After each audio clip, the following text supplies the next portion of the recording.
Можете ли вы представить, что слышите эти слова от собственного отца? Именно это сказал Ричард Монро своей 17-летней дочери, прежде чем вытолкнуть ее в октябрьский шторм и захлопнуть дверь у нее за спиной. Без пальто. Без телефона. Без денег. Только школьный рюкзак, а внутри — письмо о зачислении в университет. То самое письмо, которое ее отец только что разорвал у нее на глазах. Через 4 часа ему позвонят. Не полиция. Кто-то куда более опасный. И когда Ричард услышал, что ему сказали, его лицо побелело, как у мертвеца.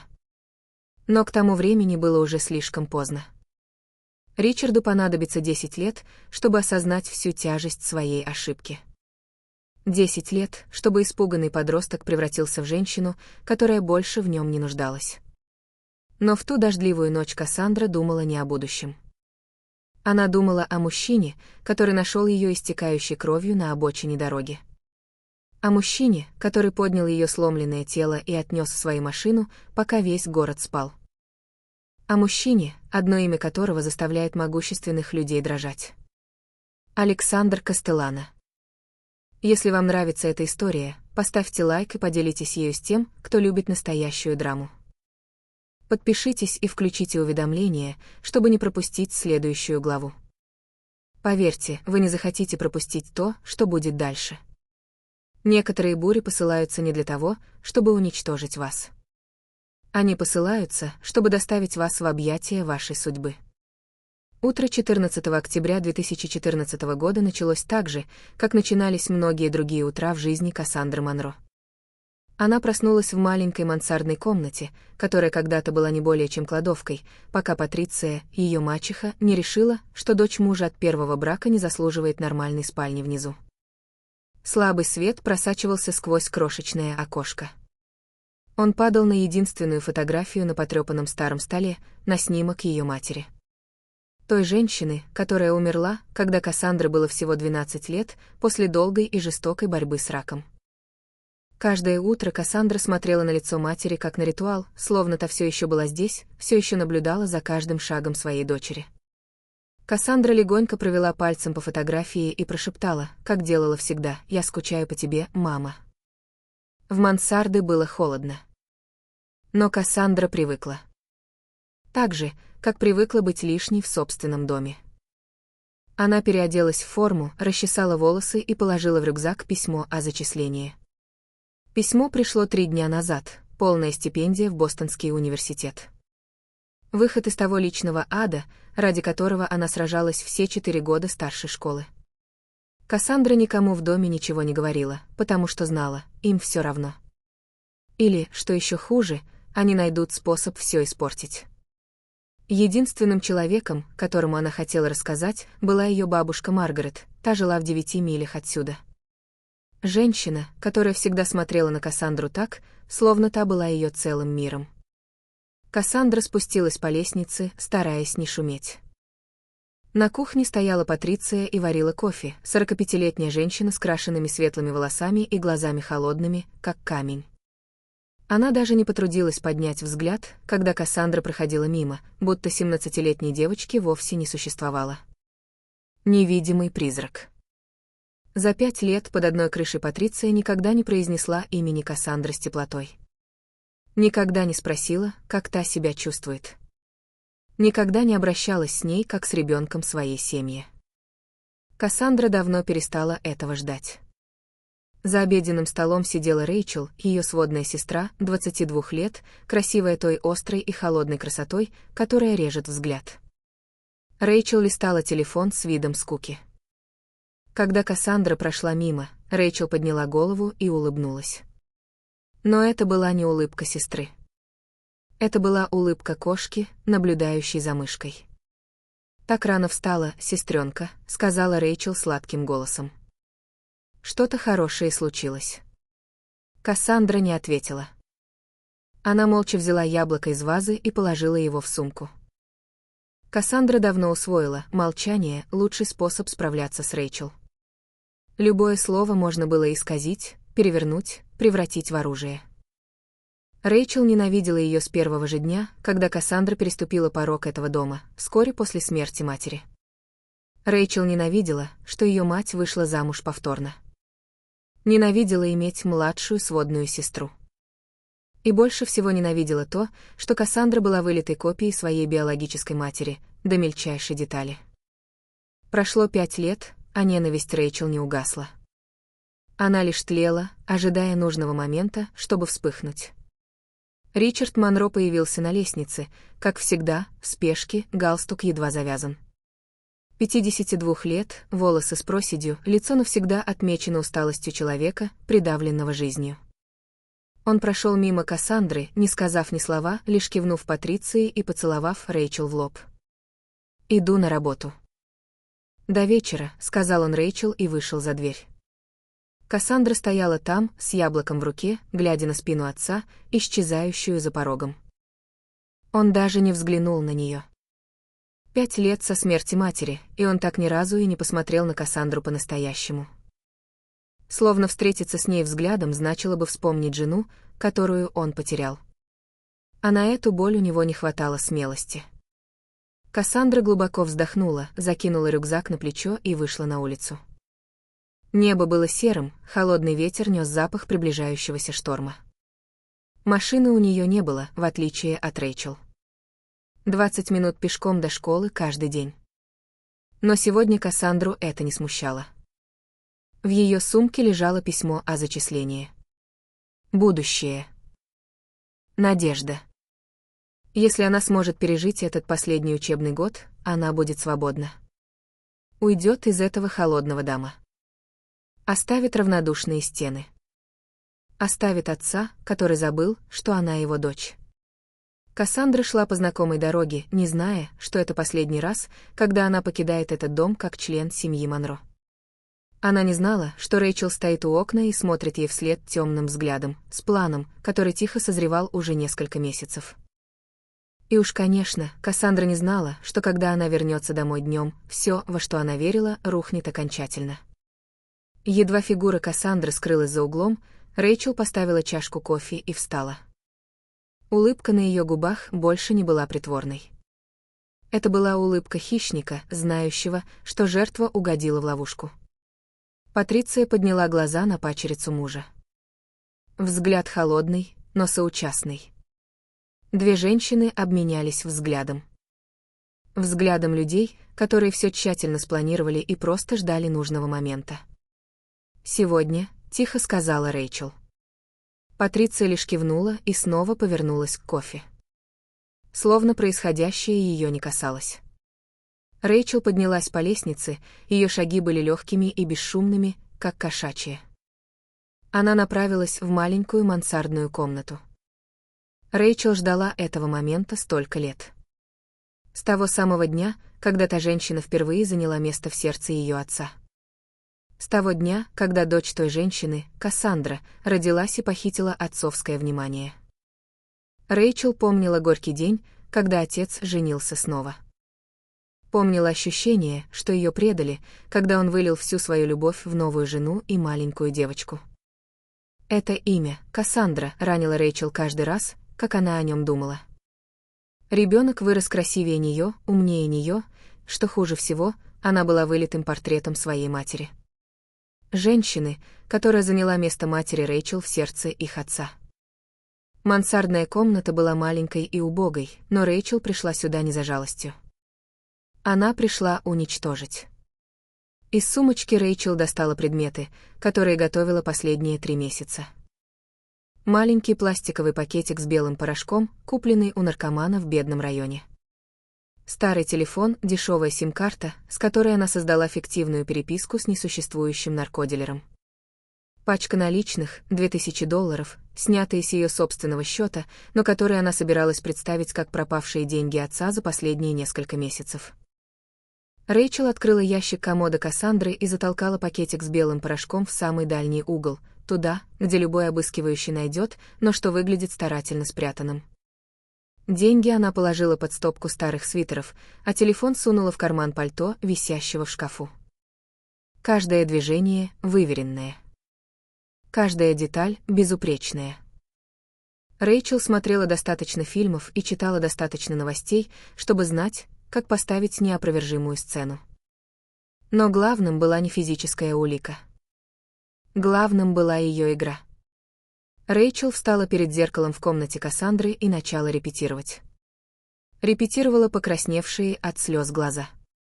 Репетировала дрожащий голос. Репетировала выражение сестры, убитой горем от обнаруженной зависимости младшей сестры. Отец вернется домой в 6 вечера. Кассандра — в 4. Рэйчел подождет до половины 6, потом позвонит ему взволнованным голосом, скажет, что нашла нечто ужасающее в комнате сестры. Он помчится домой немедленно, как всегда делал, когда Рэйчел что-то нужно было. И когда увидит улики, когда услышит, как Рэйчел рыдает о том, что пыталась помочь сестре бросить, но не смогла, он поверит. Он поверит, потому что хотел поверить. Потому что считать Кассандру проблемным ребенком было куда проще, чем признать, что он 5 лет пренебрегал дочерью. Рэйчел подняла фотографию матери Кассандры с письменного стола и уставилась на нее. Женщина на снимке была красивой. Той мягкой, нежной красотой, которой у Рэйчел никогда не будет. Рэйчел перевернула фотографию лицом вниз. Молчаливое объявление: эпоха той женщины и ее дочери закончена. Сегодня Рэйчел вернет все. Вернет отца. Вернет дом. Вернет статус единственной дочери, который, по ее убеждению, должен был принадлежать ей с самого начала. А Кассандра, сестра, которую она никогда не признавала, исчезнет из их жизни навсегда. Рэйчел вышла из комнаты, закрыла дверь и неслышно спустилась по лестнице. За окном небо темнело с каждой минутой, и первые капли дождя начали падать. Шторм приближался, и Рэйчел улыбнулась. Все было идеально. Кассандра вернулась домой в 4 часа дня. Рюкзак был тяжелым от учебников, но на сердце было легко. Весь день в школе она не могла не думать о письме о зачислении в своей сумке, о двери в будущее, широко распахнутой перед ней. Кассандра решила, в эти выходные она поедет к бабушке Маргарет и расскажет ей радостную новость. Бабушка заплачет, Кассандра это знала. Она обнимет ее крепко и скажет, что мама на небесах этим так гордится. Эти мысли заставляли Кассандру улыбаться, пока она открывала входную дверь и переступала порог. Но улыбка замерла у нее на губах, едва она увидела картину в гостиной. Ее отец стоял посреди комнаты, как каменная статуя. Лицо пылало от ярости, вены на шее натянулись. В одной руке он держал прозрачный пакетик с белым порошком, которого Кассандра никогда в жизни не видела. В другой — толстую пачку наличных. Патриция стояла в дверях кухни со скрещенными руками, поджав губы, холодным взглядом уставившись на Кассандру, как на что-то грязное. А Рэйчел? Рэйчел стояла чуть позади отца с покрасневшими, опухшими от слез глазами, по щекам текли слезы, на лице — идеальная картина боли и разочарования. Кассандра еще не успела открыть рот, как Ричард взревел, точно гром: «Ты что такое?» «Что это такое?» Он потряс в воздухе пакетом с порошком и наличными, руки его дрожали от ярости. «Наркотики в твоей комнате. Деньги. $2000. Деньги, которые пропадают у меня уже несколько месяцев. За кого ты меня принимаешь?» Кассандра застыла, не в силах понять, что происходит. Она никогда не притрагивалась к наркотикам. Даже не знала, как они выглядят, разве что по картинкам в учебнике. А деньги? У нее не было денег. Она никогда не брала ничего из кошелька отца. «Папа, я не понимаю», — запинаясь, проговорила Кассандра, голос ее дрожал. «Это не мое. Я не знаю, откуда это взялось». Но Ричард не слушал. Он двинулся к ней, как ураган, лицо перекосило ярость. Рэйчел зарыдала громче, голос прерывался от показного горя. «Папа, я пыталась. Я правда пыталась ей помочь. Я знала о ее проблеме еще несколько месяцев назад, но думала, смогу помочь ей остановиться. Я не хотела тебя ранить, поэтому молчала. Но больше не могу. Я нашла это в ее комнате, мне было так страшно». Рэйчел бросилась к Ричарду и прижалась к его плечу, рыдая. И Кассандра увидела, лишь на долю секунды.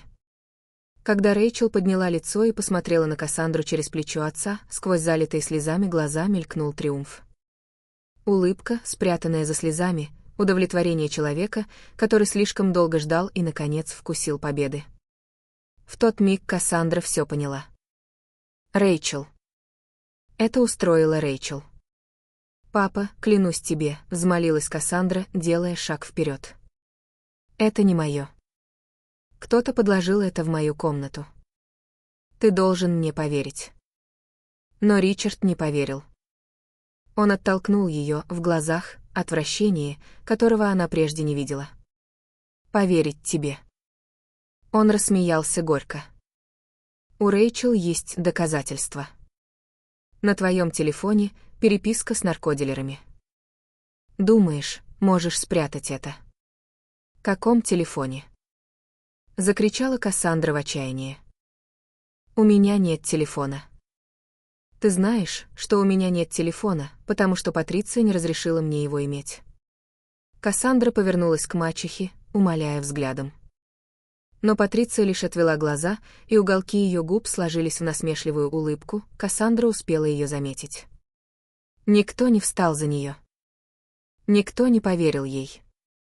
В отчаянии Кассандра вспомнила о письме в своей сумке, единственном доказательстве того, что она хорошая ученица, человек, заслуживающий будущего. Она торопливо открыла рюкзак и вытащила конверт с печатью Бостонского университета. «Папа, посмотри на это», — сказала она дрожащим, но полным надежды голосом. «Мое письмо о зачислении. Полная стипендия. Если бы я и правда была наркоманкой, как ты говоришь, разве это было бы возможно?» Ричард вырвал конверт у нее из рук. Посмотрел на него секунду, другую, и Кассандра увидела, как его взгляд дрогнул, словно что-то внутри начало трескаться. Но тут заговорила Рэйчел, ее голос был сладким, как яд. «Папа, оценки можно купить». Может, она потратила украденные деньги на это. Не давай ей снова тебя одурачить. Взгляд Ричарда затвердел. Он посмотрел на письмо в своих руках, потом на Кассандру, и совершил то, чего она никогда не могла себе представить. Он разорвал его. Ричард Монро разорвал письмо о зачислении, и ее билет в будущее на мелкие клочки. Прямо у нее на глазах. Обрывки бумаги упали на пол, как снег. И вместе с ними сердце Кассандры разлетелось на куски. «У меня нет дочери-наркоманки», — прогремел Ричард, голос холодный, как лед. «Такая дочь мне в этом доме не нужна». Ричард схватил Кассандру за руку и потащил к входной двери. Хватка была такой сильной, что она чувствовала, как каждый его палец вдавливается в кожу, оставляя синяки, которые не пройдут еще несколько дней. Кассандра сопротивлялась, цеплялась за все, до чего могла дотянуться, за край кресла, за перила лестницы, за дверной косяк. Но она была худенькой 17-летней девочкой. А ее отец — взрослым мужчиной, ослепленным яростью. «Папа, пожалуйста», — плакала она, голос разрывался от рыданий. «Я ничего не сделала. Ты должен мне поверить. Дай мне объяснить». Ричард не слушал. Он не хотел слушать. Он распахнул входную дверь и вытолкнул Кассандру на улицу с такой силой, что она едва не упала со ступенек. Рюкзак полетел следом, брошенный, как мусорный пакет. Снаружи шторм уже разгулялся вовсю. Дождь лил не просто как из ведра, он обрушивался, словно опустошалось само небо. Ветер кричал сквозь голые деревья, ледяной, острый, как нож, режущий кожу. Кассандра повернулась и посмотрела на отца, стоящего в дверях. И увидела нечто холоднее самого шторма. Равнодушие. Отвращение. Полное отречение. «Убирайся из моего дома», — сказал Ричард пугающе спокойным голосом, словно обращался к чужому человеку, а не к собственной дочери. «Мне не нужна дочь-наркоманка. Если умрешь на улице, сюда больше не возвращайся». Дверь захлопнулась. Замок щелкнул под дождем, как выстрел. Кассандра стояла на ступеньках дома, в котором прожила 17 лет, глядя на дубовую дверь, которую когда-то выбирала ее мать. Не в силах поверить, что это происходит на самом деле, она колотила в дверь, кулаки молотили по дереву, пока руки не занемели. Никто не открыл. Никто не вышел. Кассандра подняла взгляд к окну наверху, к окну Рэйчел. Там стояла фигура. Рэйчел смотрела на нее сверху вниз, и даже сквозь расстояние и завесу дождя Кассандра видела улыбку на ее губах. Улыбку победительницы. Улыбку человека, который получил все, чего хотел. Кассандра простояла под дождем 5 минут. 10. Может, дольше, она не знала. Время потеряло всякий смысл, пока она стояла там, промокшая насквозь, дрожащая, не только от холода, но от шока, от боли, от крушения всего, во что верила. На ней была тонкая школьная форма, белая блузка и темно-синяя юбка. Ни пальто. Ни свитера. Парусиновые туфли насквозь пропитались водой. И Кассандра чувствовала, как каждая холодная капля стекает по спине, пропитывает ткань, касается кожи. У нее не было телефона. Не было денег. Не было документов. Только рюкзак с несколькими учебниками, ручками и разорванными клочками письма о зачислении, которые она успела наспех подобрать перед тем, как ее вытащили из дома. Кассандра наконец подняла рюкзак, закинула его на плечо и пошла. Без плана. Без ясной цели. Ноги двигались сами, потому что стоять на месте означало замерзнуть. Но сквозь белесую пелену дождя и хаос в голове вдруг возник образ. Бабушка Маргарет. Теплый маленький домик с запахом яблочного пирога и кофе. Всегда открытые объятия. Единственный человек в этом мире, который еще любил ее. Дом бабушки был в 9 милях отсюда. 9 миль в шторм, без пальто, без денег на такси или автобус. Но другого выхода у Кассандры не было. Она повернула на восток и пошла к единственному оставшемуся в ее жизни огоньку. Каждый шаг был борьбой с ветром и дождем, с холодом, проникающим все глубже в кости, с отчаянием, вцепившимся в сердце. Но Кассандра продолжала идти, потому что ей нечего было терять. Потому что если она остановится, то окончательно сломается. А Кассандра Монро, даже в свои 17 лет, даже потеряв все, еще не была готова рухнуть. Позади нее дом Монро медленно растворялся в дожде, и она не оглянулась. Не знала, что это последний раз, когда она видит тот дом дочерью. Первая миля давалась не так трудно. Кассандра шла по знакомой дороге, по которой ходила в школу каждый день, и говорила себе: «Все будет хорошо». Это просто дождь. Просто немного холодно. Она дойдет до бабушкиного дома. Бабушка откроет дверь, обнимет ее, и все наладится. Кассандра повторяла эти слова как заклинание, словно если верить достаточно сильно, они сбудутся. Но к концу второй мили заклинание начало терять силу. Дождь не унимался. Он усиливался. Капли хлестали по лицу, как кнуты. Ветер дул точно с востока, в ту самую сторону, куда она шла, превращая каждый шаг в битву с природой. Одежда Кассандры теперь была полностью мокрой, тяжелой, облепившей тело, как вторая кожа изо льда. Она начала дрожать. Нелегкая дрожь, неудержимое содрогание всего тела, как лист на ветру. К 3-й миле Кассандра больше не чувствовала пальцев. Она пыталась ухватиться за ремень рюкзака, но пальцы не слушались.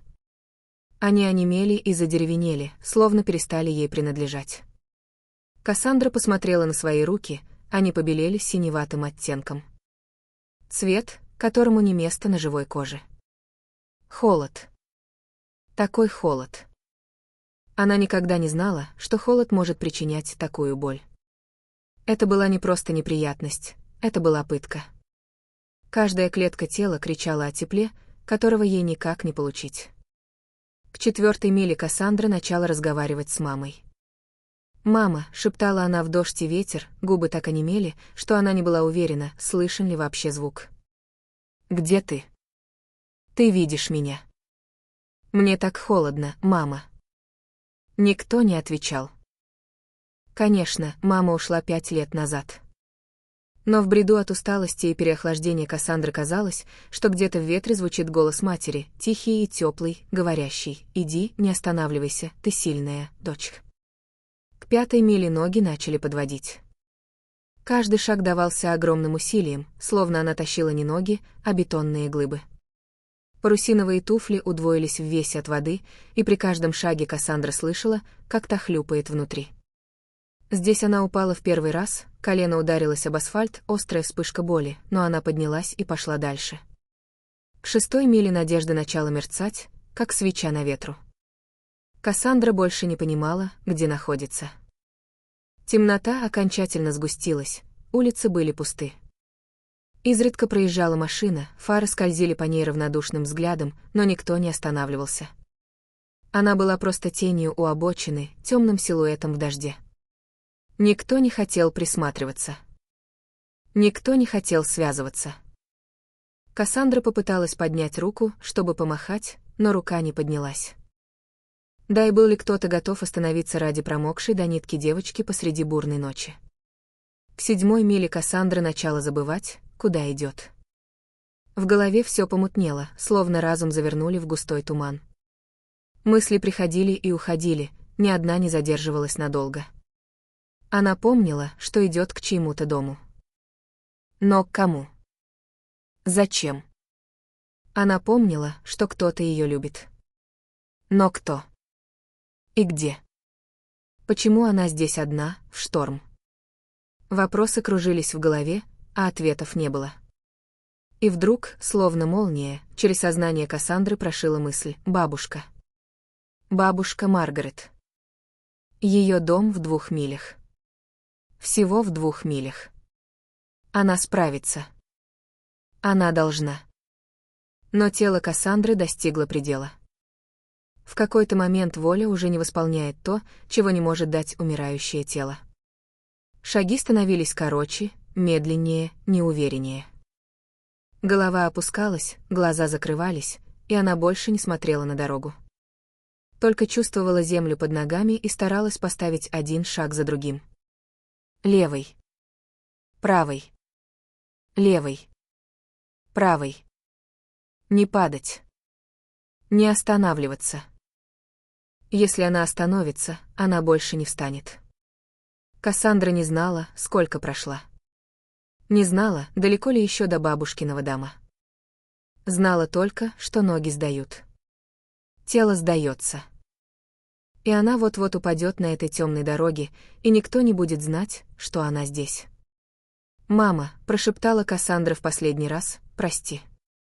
Я старалась». И тут она услышала машину. Звук двигателя приближался сзади, фары резали завесу дождя, как 2 горящих глаза, разрывающих тьму. Кассандра повернула голову. Последняя искра инстинкта выживания еще горела внутри нее, но тело больше не слушалось разума. Она хотела шагнуть в сторону, убраться с полосы движения, но онемевшие, замерзшие ноги успели сделать лишь полповорота, прежде чем подвели. Машина ехала слишком быстро для штормовой ночи. Водитель не заметил ее или заметил слишком поздно. Кассандра едва успела осознать ослепительный свет фар, поглощающий ее взгляд. Пронзительный визг тормозов на мокром асфальте. А потом что-то ударило ее со страшной силой. Не само тело машины. Кассандра упала до прямого столкновения. Но правое боковое зеркало зацепило ее плечо и голову, когда автомобиль пронесся мимо. Удар швырнул ее к обочине, как выброшенную куклу. Кассандра ударилась о землю спиной, спина пришлась на щебень и камни, и внутри груди что-то хрустнуло. Ребра. По меньшей мере 1, может 2, только что сломались. Боль накрыла ее, как волна цунами, смыв все остальные мысли и ощущения. Кассандра открыла рот, чтобы закричать, но звука не было. Легкие, казалось, раздавили, каждый вдох был пыткой. Машина не остановилась. Кассандра слышала, как шум мотора удаляется, шины трут мокрый асфальт, и потом тишина. Водитель уехал, бросив ее лежать на дороге, как раненое животное, которое ждет смерти. Кассандра попыталась пошевелиться, попыталась сесть, но тело не выполняло ни одной команды. Она могла лишь лежать, глядя в беззвездное небо, пока дождь бил по лицу, по глазам, по рту. Что-то теплое стекало с головы, смешиваясь с ледяным дождем, и она знала — это кровь. Левое запястье пульсировало невыносимой болью. Она выставила руку, пытаясь смягчить падение, и ударила ее о камни. Кожа была содрана, кровь текла свободно. Теплая струйка скользила между пальцами, капала на землю и сливалась с лужей у обочины. Холод. Все было невыносимо холодным. Кассандра лежала, глядя в черное небо, и думала о маме. Так ли мама лежала в последние дни в больничной кровати? Так ли холодно ей было, пока тело медленно отпускало ее? Было ли ей страшно? «Мне так страшно, мама». Слезы стекали из уголков глаз Кассандры, мешаясь с дождем. И она не могла понять, плачет ли она от физической боли или от отчаяния, пожирающего ее душу. 17 лет жизни. И вот так она закончится. На пустой дороге, в дождливую ночь, одной, и никто не знает, что она здесь. Никому не важно, жива она или мертва.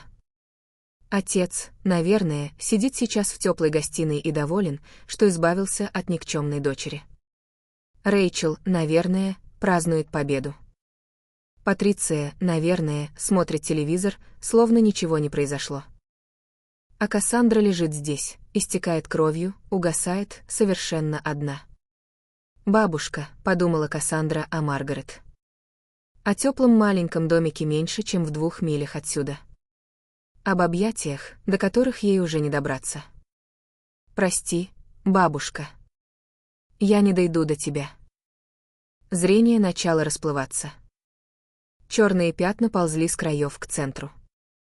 Кассандра пыталась держать глаза открытыми, сопротивляться надвигающейся тьме, но тело было совершенно истощено. Каждый удар сердца медленнее предыдущего. Каждый вдох слабее. Она умирала. И сама это понимала. В самый последний момент перед тем, как тьма поглотила все, Кассандра как будто услышала машину, остановившуюся рядом. Звук открывающейся двери, шаги по мокрому щебню, а потом где-то над ней, сквозь дождь, прорезался низкий голос, холодный, но срочный: «Вызовите врача». Сейчас. Потом сильные руки подняли ее, мощные, но почему-то удивительно осторожные. И Кассандра уловила запах дорогого одеколона, кожи, чего-то совершенно чужого тому миру, который она знала. «Не засыпай», — приказал голос.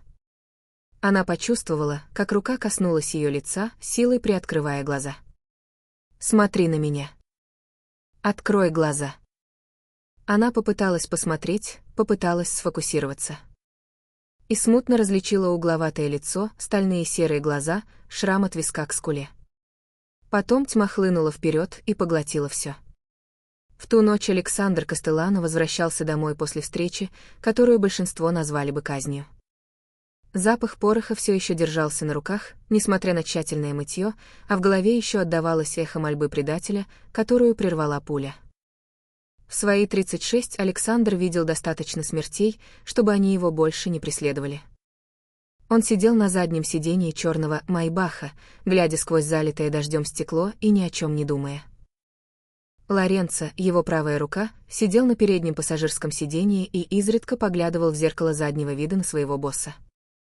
Машина двигалась сквозь ночь, плавно и мощно, как империя, которую Александр выстраивал 8 лет с тех пор, как умер его дядя и оставил ему этот темный трон.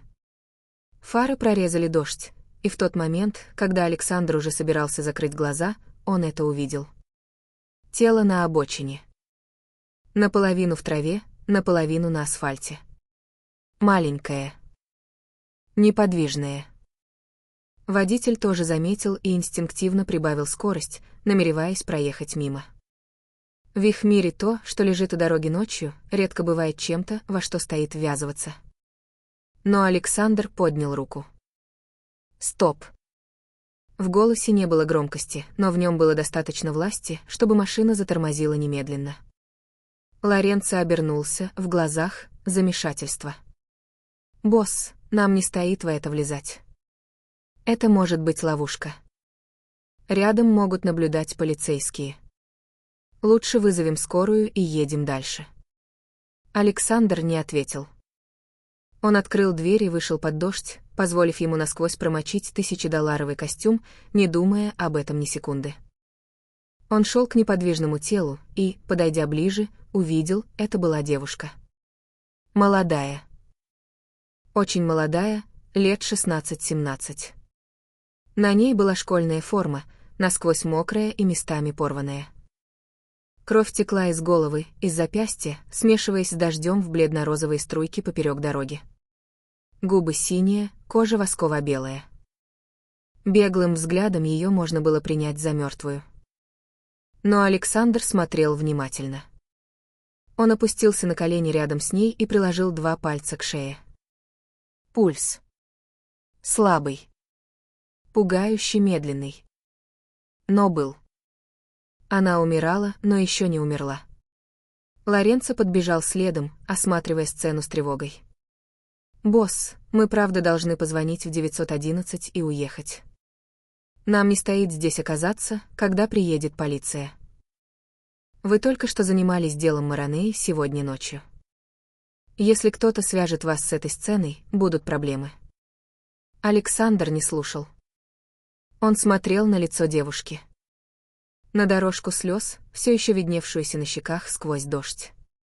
На то, как она лежала там, абсолютно беспомощная в темноте. И он почувствовал что-то мучительно знакомое. 26 лет назад был один 10-летний мальчик, стоявший под дождем также, смотревший на свою маму, лежавшую на полу с огнестрельным ранением в груди, кровь растекалась под ней, а в руках отца дымился пистолет. Тот мальчик простоял так 2 часа, молча дрожа, пока не приехал дядя и не увел его.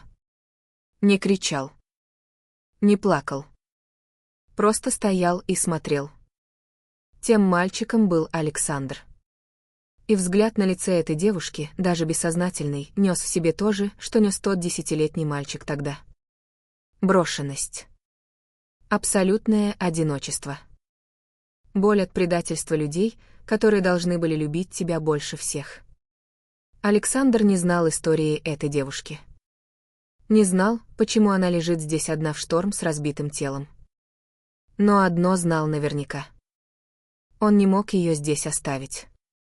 Не мог позволить ей умереть так, как умерла его мать. Одной. Невидимой. «Вызови доктора Романа», — приказал Александр, голос по-прежнему холодный, но глаза — нет. «Скажи, чтобы приготовил все необходимое. Мы везем эту девушку в поместье». «Босс». Начал было Лоренцо, но Александр уже наклонился над девушкой. «Осторожно. Одну руку под спину. Другую — под колени». И поднял ее. Она была пугающе легкой, одни кости под мокрой тканью, и он чувствовал каждую косточку ее худенького тела. «Не засыпай», — сказал он ей, не зная, слышит ли она. «Смотри на меня. Открой глаза». Глаза девушки на миг приоткрылись, достаточно, чтобы Александр увидел самые зеленые глаза, которые ему когда-либо приходилось видеть. Глаза, полные боли, но без единой капли ненависти. Потом они закрылись снова, голова упала ему на грудь, и он почувствовал ее слабое дыхание, теплое и хрупкое на своей шее. Как свеча, мерцающая на ветру. Александр отнес ее к машине и положил на заднее сиденье, голова у него на коленях. Снял пиджак и накрыл ее, зная, что это мало поможет. Ей нужен врач. Ей нужна кровь. Ей нужно чудо. «Быстро езжай», — приказал он. И Майбах рванул в ночь, как охотящийся зверь. Александр смотрел на девушку у себя на коленях, на кровь, все еще сочившуюся из раны на голове, и думал, почему он это делает. Он Александр Кастеллано. Самый страшный мафиозный босс Бостона. Человек, о котором весь город шептался в ужасе. Он не спасал людей. Он их убивал. Но этой ночью, глядя на эту девушку, он не мог поступить иначе. Потому что оставить ее там умирать убило бы что-то внутри него, то, что, как он был убежден, погибло 26 лет назад. Кассандра пришла в себя в комнате, которую никогда прежде не видела. Первое, что она почувствовала — мягкость. Незнакомая, нежная мягкость, обволакивающая тело, словно она лежала на облаке. Второе, что она почувствовала — боль. Боль ударила в тот же миг, как вернулось сознание. В голове. В груди. В запястье. Везде. Она попыталась сесть, тело не реагировало. Грудь будто придавила тяжелым камнем. Кассандра могла только лежать, задыхаясь, глаза распахнулись от паники. Комната была втрое больше мансарды в доме Монро. Потолок уходил высоко вверх, увенчанный хрустальной люстрой, поймавшей отблески света даже в полутьме. Темно-красные бархатные шторы закрывали окна, пропуская лишь тонкие полоски дневного света, утро уже наступило. Кровать под ней была огромной, с резным деревянным изголовьем, с шелковыми простынями мягче всего, чего она когда-либо касалась. К руке была подключена капельница, левое запястье туго забинтовано, и под чужой ночной рубашкой она чувствовала тугие повязки на ребрах. «Где я?» — попыталась произнести Кассандра, но голос вышел хриплым и почти неслышимым. Воспоминания хлынули одно за другим, как шквал. Шторм. Дождливая ночь. Ее выгнали из дома, она шла в холод, фары неслись на нее, кровь, боль, потом низкий, властный голос. Сильные руки, поднимающие ее. Запах дорогого одеколона. Стальные серые глаза. Паника захлестнула. Кассандра попыталась подняться, невзирая на боль. Ей нужно было выйти. Она не знала, где находится. Не знала, кто привез ее сюда. Не знала, чего от нее хотят. Она просто 17-летняя девочка, у которой нет ничего. Зачем кому-то вести ее в такое место? Лежите спокойно. У вас сломаны ребра. Вам не следует двигаться. Голос прозвучал из дверного проема. Низкий, холодный, несущий в себе такой авторитет, что Кассандра подчинилась прежде, чем успела осознать это. Она повернула голову. И увидела его. Мужчина стоял, заполняя дверной проем, высокий и широкоплечий, в черном костюме, словно только что вернулся с какой-то встречи или собирался на нее. Черные волосы, серые глаза, резко очерченное лицо с шрамом от виска до левой скулы. Шрам делал его одновременно опасным и непроницаемым. Он не улыбнулся.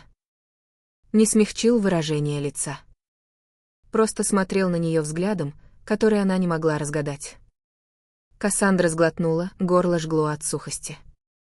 «Кто вы?» — спросила она дрожащим голосом. «Где я? Почему я здесь?» Мужчина не ответил сразу. Он шагнул в комнату, движения спокойные, уверенные, как у человека, которому принадлежит не только комната, но и все за ее пределами.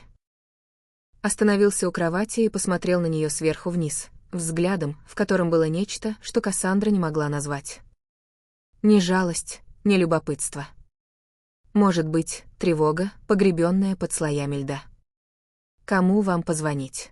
— спросил он вместо ответа. «Вашему отцу». «Полиции». Слова ударили Кассандры в грудь, как ножи. «Отец». Человек, разорвавший ее будущее на клочки, вытолкнувший ее в шторм и сказавший не возвращаться, даже если умрет. Слезы покатились прежде, чем она успела их удержать, стекая по щекам на белую шелковую подушку. Кассандра покачала головой, слабое движение послало резкую боль в ребра. «Некому звонить», — прошептала она, голос сломался. «Моему отцу я не нужна. Я никому не нужна». Мужчина долго молчал, смотря на нее с непроницаемым выражением. Потом заговорил, голос все еще холодный, но изменившийся. Слегка смягчившийся, как лед, начинающий таять. Пока вы были без сознания, вы называли свою бабушку Маргарет Коллинз. Ее дом меньше, чем в 2 милях от того места, где я вас нашел.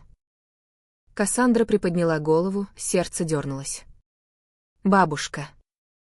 Она пыталась до нее добраться. Она была почти там. «Я отвезу вас к ней», — сказал мужчина. «Но сначала вам нужно восстановиться.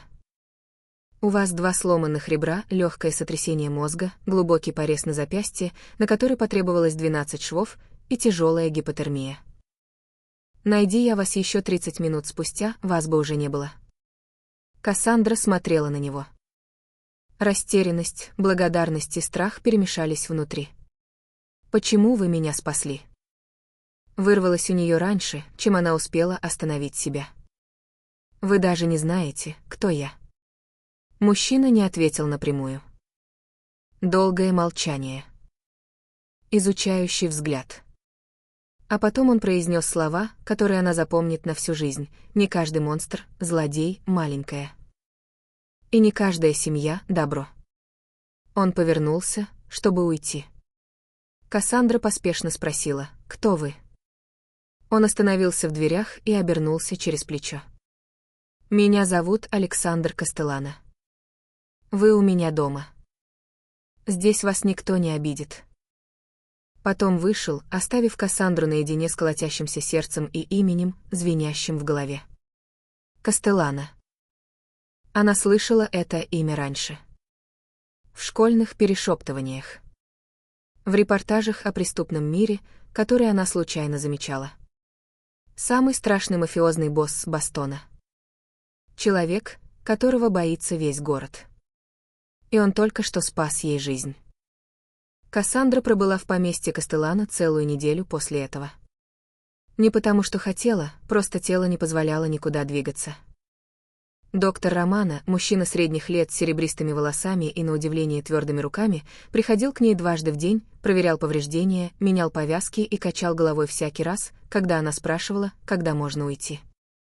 «Вашим ребрам нужно не менее 3 недель для заживления», — говорил он твердым, но искренне заботливым голосом. «А за травмой головы нужно наблюдать, чтобы убедиться в отсутствии черепно-мозговой травмы. Вам очень повезло, дитя мое. Если бы не мистер Кастеллано, сейчас вы были бы в морге, а не в этой постели». В первые дни Кассандра почти только лежала, страдая и физически, и душевно. Она плакала часто, думала об отце, думала о Рэйчел, вспоминала момент, когда на ее глазах рвали письмо о зачислении. Плакала о бабушке, которая, должно быть, сходила с ума от беспокойства, не зная, где она. И о том, что никак не может с ней связаться. Александр появлялся нечасто. Но каждый раз, когда он входил, Кассандра чувствовала его присутствие еще до того, как видела. Он спрашивал, нужно ли ей что-нибудь, не болит ли, хочет ли она есть. Короткие практические вопросы, без капли сентиментальности или жалости. Кассандра не знала, как к нему относиться. Он был мафиози. Преступник. Человек, от которого нужно держаться подальше. Но он же был человеком, спасшим ей жизнь. Который привел ее в свой дом. Который нанял частного врача, позаботившегося о ней, как о важном человеке. На 4-й день, когда Кассандра наконец смогла сесть, не теряя сознания от боли, к ней пришла неожиданная гостья. Дверь спальни открылась, и вошла женщина небольшого роста, но лучащаяся такой властью, что воздух в комнате, казалось, загустел. На вид ей было лет 70. Серебристые волосы аккуратно уложены. Элегантное черное платье, нитка жемчуга на шее. И острые серые глаза, точь-в-точь, как у Александра, впившиеся в Кассандру не мигая. Кассандра инстинктивно выпрямила спину, движение отозвалось болью в ребрах. «Значит, вот она, девушка, которую мой внук привел в дом», произнесла женщина глубоким, командным голосом. «Я София Кастеллано. Я хотела познакомиться с той, что заставила моего внука сделать то, чего он не делал 26 лет». Кассандра растерялась. «Что именно?» — тихо спросила она. Софья придвинула стул к кровати и неторопливо села, с уверенностью человека, который всю жизнь отдавал приказы. «Пощадить», — сказала она, изучающим взглядом читая Кассандру. «Александр не спасает людей. Он не приводит чужих в свой дом. Он не сидит у постели кого-то всю ночь, следя, чтобы тот не умер. Но для вас сделал все это. Кассандра замерла. Он сидел со мной всю ночь, поняла она. Этого она не знала. Думала, что она просто неудобный случай, который он подобрал и ждал, когда сможет отделаться от нее. «Хотите знать, почему?» — спросила Софья, словно читая ее мысли. Кассандра кивнула, не в силах вымолвить слово. Софья помолчала, взгляд ушел куда-то в прошлое. Потом начала говорить, голос стал тише, но каждое слово тяжелым, как камень. 26 лет назад Александру было 10 лет. Его отец, мой сын, был алкоголиком и жестоким человеком. Я пыталась защитить невестку и внука, но не могла быть рядом круглые сутки. Однажды ночью мой сын был пьян. В припадке беспочвенной ревности он достал пистолет и застрелил жену прямо на глазах у Александра. Кассандра зажала рот рукой. Слезы полились сами. Софья продолжала, голос затвердел, как сталь. Александр простоял 2 часа один под дождем рядом с телом матери, пока не приехал мой брат и не забрал его. Александр не плакал. Не кричал. Ничего. Просто стоял и смотрел, как умирает его мать, и никто не пришел ее спасти. Я взяла его потом к себе, воспитала, научила всему, что он умеет. Но есть раны, которые время не лечит. Александр не верит в семью. Не верит в любовь. Не верит в человеческую доброту. Он выстроил вокруг своего сердца стену, которую не смог пробить никто. Софья посмотрела на Кассандру, взгляд чуть смягчился. «Пока не увидел вас на той дороге. Он сказал мне, когда он смотрел на вас, он видел себя. Того 10-летнего мальчика, брошенного, преданного теми, кто должен был любить его больше всех на свете. И на этот раз он мог сделать то, чего никто не сделал для него. Он мог спасти вас». Кассандра разрыдалась, слезы текли по лицу и капали на руки. Теперь она понимала. Понимала, почему Александр смотрел на нее так, почему спас ее без всякой видимой причины. Они были похожи. Оба преданы собственными семьями. Оба несли шрамы, которых никто не видел. Оба совершенно одинокие в этом мире. Софья встала и бережно положила морщинистую руку на плечо Кассандры. «Я не знаю, кто вы и что с вами произошло», — сказала она. «Но я знаю одно, мой внук выбрал спасти вас. А Александр никогда не делает ничего без причины. Возможно, вы вошли в его жизнь с какой-то целью, которую никто из нас пока не понимает». Она вышла из комнаты, оставив Кассандру одну, со слезами на глазах и сердцем, бьющимся с чем-то, чему она еще не знала названия. Ровно через неделю после той роковой ночи Александр лично отвез Кассандру к бабушке Маргарет. Черный Майбах скользил по тем самым дорогам, по которым Кассандра пыталась идти в шторм, и она не могла не думать, насколько все сложилось бы иначе, дойдя она тогда своими ногами. Она сидела на заднем сиденье, все еще испытывая боль при глубоком вдохе. Запястье было аккуратно забинтовано, но она была несравнимо сильнее, чем той ночью. Александр сидел рядом, молчаливый, как всегда, глаза устремлены в залитое дождем стекло. Он позвонил Маргарет на второй день. Кассандра знала это, потому что Лоренцо ей сказал, бабушка плакала по телефону, узнав, что внучка жива, и хотела немедленно примчаться в поместье, но Александр убедил ее, что Кассандре нужен отдых, и ее привезут, как только та окрепнет. Машина остановилась перед маленьким домом с красной черепичной крышей и садом, полным ромашек. Кассандра успела соскучиться по каждой из них за эту неделю. Водитель еще не успел открыть дверцу, как входная дверь распахнулась, и Маргарет выбежала навстречу. 67-летняя женщина с серебристыми волосами и зелеными глазами, теми же, что у матери Кассандры, и теми же, что у самой Кассандры. Бежать быстро у нее не получалось, но она пыталась. И когда Кассандра вышла из машины, Маргарет обняла ее с такой силой, словно та была самой дорогой вещью на свете. «Девочка моя», — рыдала Маргарет, слезы пропитывали плечо Кассандры. «Я думала, что потеряла тебя. Я звонила к вам домой. Звонила в полицию. Звонила всем, но никто не знал, где ты. Ричард сказал, что ты сбежала. Сказал, что ты наркоманка. Но я не поверила. Я знаю свою внучку. Я знаю. Кассандра плакала в ее объятиях. Плакала так, как никогда раньше. Вся боль, все унижение, весь страх, который она держала внутри всю эту неделю, все вырвалось наружу. Маргарет была единственной, кто верил ей. Единственной, кто любил ее. Она была дома. Александр стоял у машины, молча наблюдая за тем, как они держатся друг за друга. Лицо его сохраняло привычную непроницаемость, но серые глаза выглядели иначе. Мягче. Где-то далеко. Будто он видел что-то из давно прошедшего времени. Может быть, думал о своей матери. Об объятиях, которые ему больше никогда не достанутся. Маргарет наконец подняла голову и посмотрела на Александра. Вытерла слезы, осторожно отстранилась от Кассандры и шагнула к человеку, которого боялся весь город. Она не поклонилась и не затрепетала.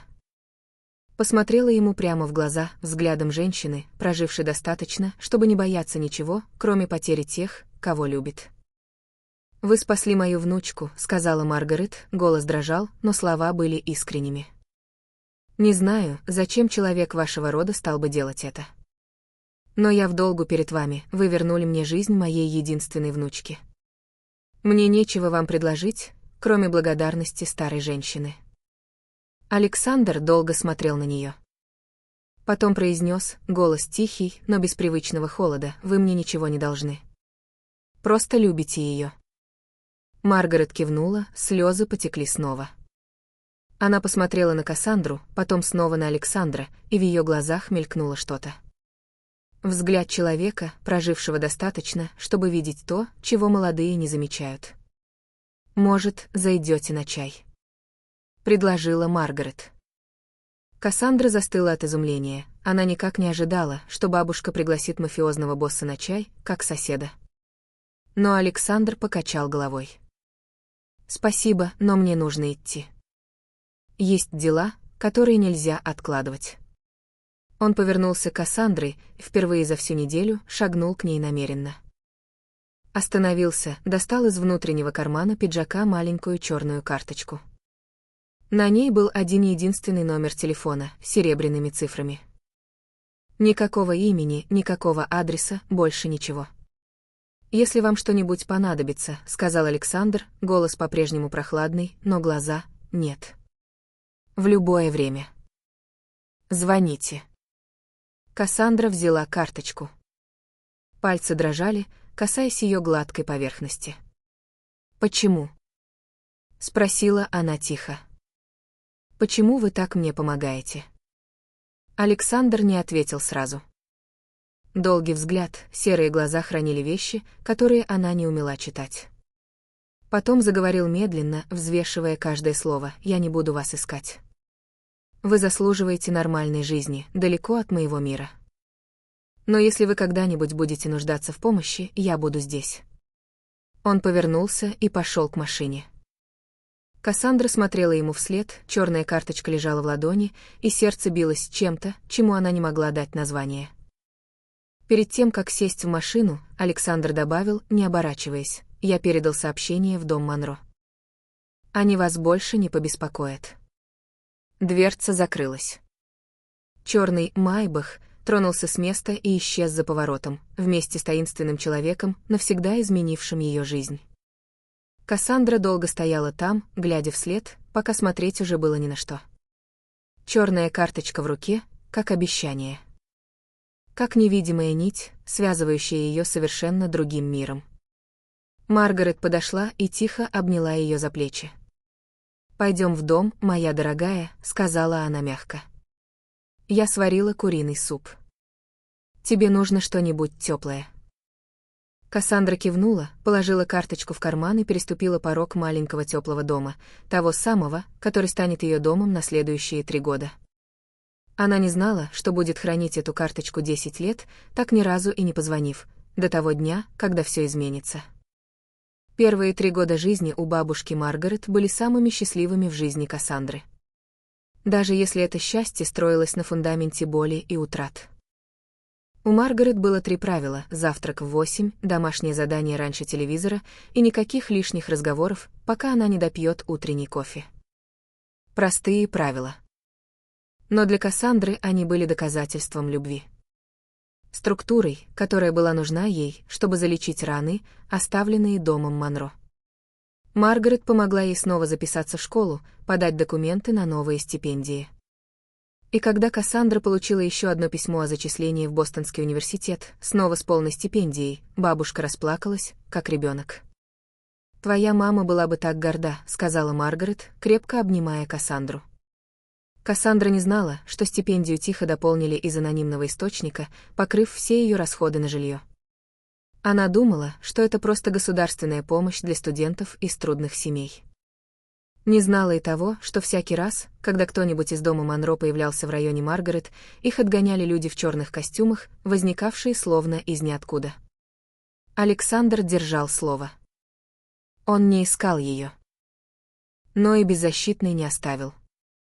Однако жизнь никому не позволяет слишком долго быть счастливым. Когда Кассандре исполнилось 20, и она перешла на 2-й курс университета, ее бабушка Маргарет внезапно скончалась во сне. Врачи сказали: возраст. Сердце давно было слабым, и ушла она тихо, без боли. Но для Кассандры это был 2-й обвал целого мира. Она стояла у гроба одна. Больше не было никого. Ричард не пришел. Рэйчел не пришла. Патриция не пришла. Никто из семьи, которая называла Маргарет своей, не удосужился признать, что величайшей женщины, которую они знали, больше нет. Кассандра сама организовала похороны. Сама встречала гостей. Своими руками опустила бабушку в холодную землю. На людях не плакала. Берегла слезы для ночи, когда рядом была только темнота и бесконечное одиночество. Недели после похорон были адом. Кассандра рухнула полностью. Перестала ходить на занятия. Перестала есть. Просто лежала в маленьком домике, который оставила ей бабушка, не в силах делать вообще что-либо. Она думала о том, чтобы сдаться. Исчезнуть из мира, как мама. Как бабушка. Как все, кто когда-либо любил ее. Потом вспомнила слова Маргарет, сказанные однажды днем на крыльце за чаем: «Никогда не позволяй прошлому определять твое будущее. Ты пережила тот шторм. Ты переживешь все, что угодно». Через неделю после похорон, когда Кассандра открыла дверь за почтой, под ковриком лежал простой белый конверт без имени. Внутри — наличные, достаточно на 3 месяца жизни. Никакого письма. Никакого объяснения. Никакого знака, от кого. Но Кассандра знала. Она достала черную карточку, хранившуюся в кошельке 3 года, посмотрела на серебряный номер, который помнила наизусть, но ни разу не набирала. И знала точно, откуда пришел конверт. Она не позвонила. Не написала. Но деньги не вернула. Относилась к ним как к невидимой нити, напоминанию, что где-то там есть человек, который за ней наблюдает. Защищает ее на расстоянии. Кассандра поднялась снова. Вернулась в университет, окончила его с отличием по специальности медсестринское дело. Устроилась на работу в больницу Святой Марии на ночную смену, самую тяжелую, которую никто не хотел. Но Кассандра взяла ее без колебаний. Работала по 12 часов, иногда больше, не потому что любила работу, а потому что нуждалась в истощении, чтобы не думать о том, что потеряла. Конверты продолжали приходить каждый месяц еще 7 лет. Кассандра ни разу не потратила эти деньги. Складывала все в коробку под кроватью, как тайное сокровище, как доказательство того, что дождливая ночь, когда ей было 17, не была сном. Кассандра переехала в маленькую квартиру в Бостоне, рядом с больницей, и жила одна. Без близких друзей. Без возлюбленного. Без никого, кто был бы достаточно близко, чтобы разглядеть шрамы, которые она прятала внутри. Шрам на левом запястье выцветал с годами, но она все равно носила браслет, чтобы прикрыть его. По привычке. Из потребности помнить ту ночь, когда чуть не умерла, и мужчину, который ее спас. Александра Кастеллано. Прошло 10 лет. Она больше ни разу его не видела. Но не было ни одного дня, когда бы она о нем не думала. О его стальных серых глазах, низком властном голосе, о том, как он смотрел на нее, словно она была чем-то ценным. Черная карточка лежала в кошельке. Номер был выучен наизусть, но так и не набран. До того дня, когда пришло письмо из дома престарелых. И все начало меняться. Кассандра сидела в своей маленькой бостонской квартире. Письмо из «Кленовой рощи» лежало на кухонном столе. Неровный почерк отца на дешевой бумаге.